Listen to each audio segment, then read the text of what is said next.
Zain kesal, melihat ketiga wanita itu bercengkrama seru dan akrab.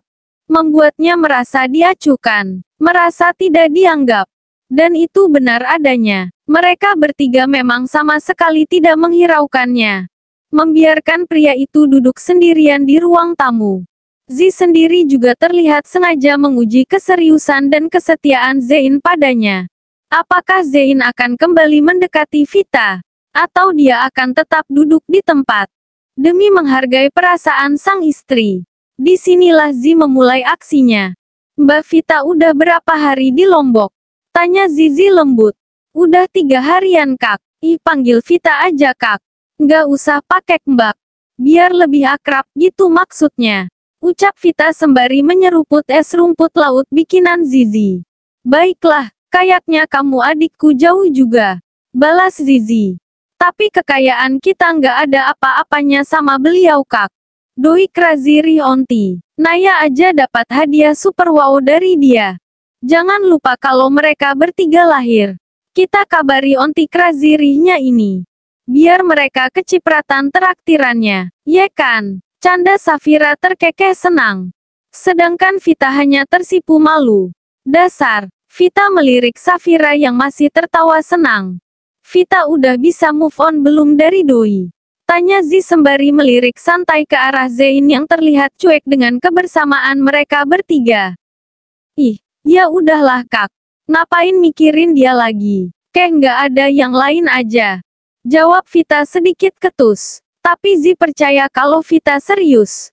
Maafin aku ya, udah salah sangka sama kamu. Ucap Zi lagi.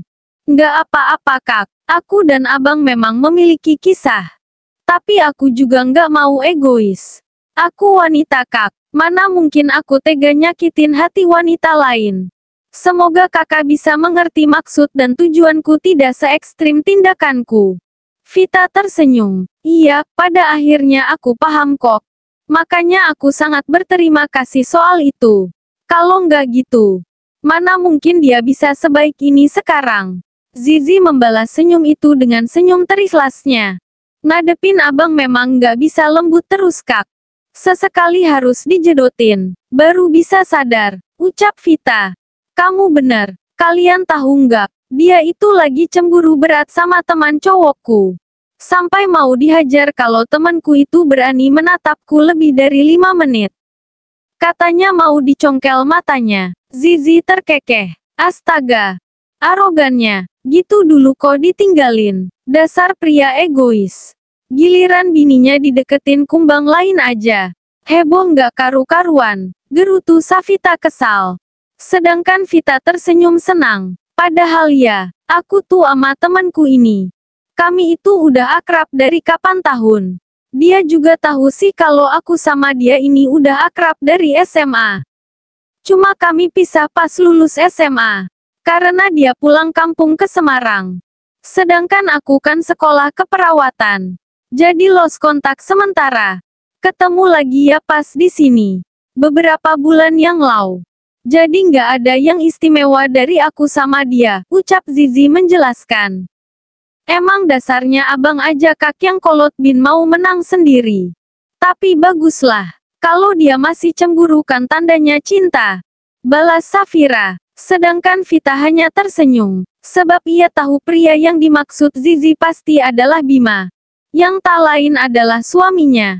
Siapa sih kak? Dia. Si dokter baik itu. Tanya Safira. Iya dia. Yang pernah aku ceritakan ke kamu. Si Bima. Jawab Zizi jujur. Tuh kan benar. Dia. Vita meremas jari-jarinya. Seakan tak rela jika nama suaminya disebut oleh wanita lain. Entahlah, Vita sedikit posesif. Padahal hubungannya dengan Bima tak bisa dikatakan baik. Oh, sebenarnya, menurutku ini ya kak. Tapi kakak jangan marah. Ucap Zizi.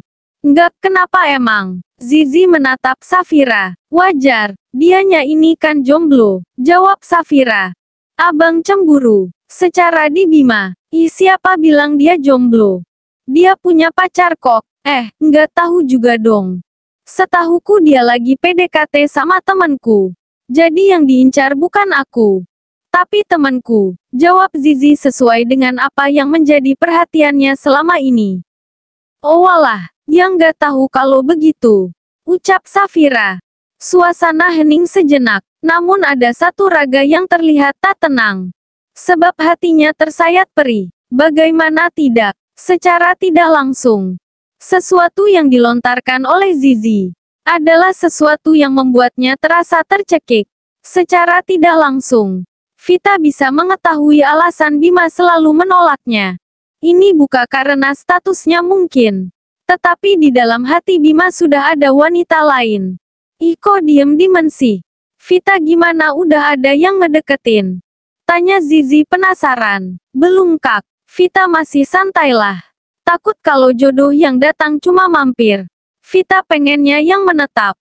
Yang bisa menerima status Vita apa adanya. Itu saja sih. Ucap Vita kali ini dia serius. Hili, bohong kalau sekarang nggak ada cowok yang ngedeketin kamu. Kita juga tahu Wak, kamu janda karena apa? Karena ditinggal meninggal mah bukan aib Wak.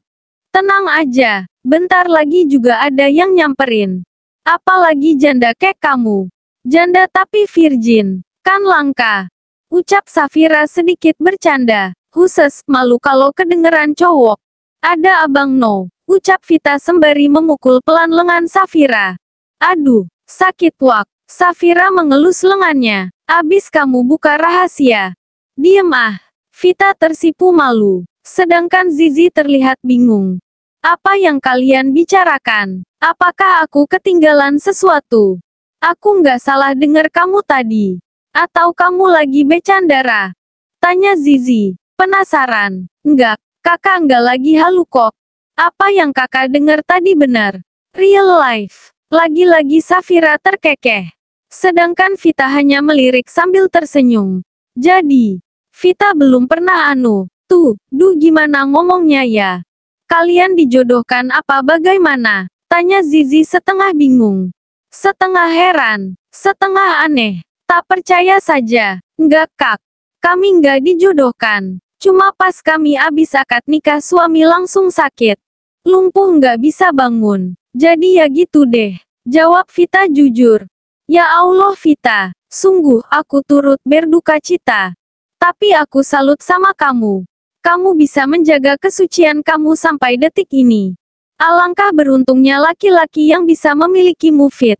Ucap Zizi, terdengar prihatin dan sedih. Amin kak. Doain ya. Semoga jodohnya segera didekatkan. Pinta Vita. Serempak Zi dan Safira langsung mengamini doa Vita. Dan dengan ketulusan mereka pun berusaha saling menguatkan. Zi, Safira dan Vita masih asik bercengkrama bersama. Sedangkan Zain sudah kembali ke dalam ruang kerja. Karena dia ada Zoom meeting dari jam 11 siang tadi. Tak berapa lama, suara ketukan pintu terdengar nyaring di telinga mereka.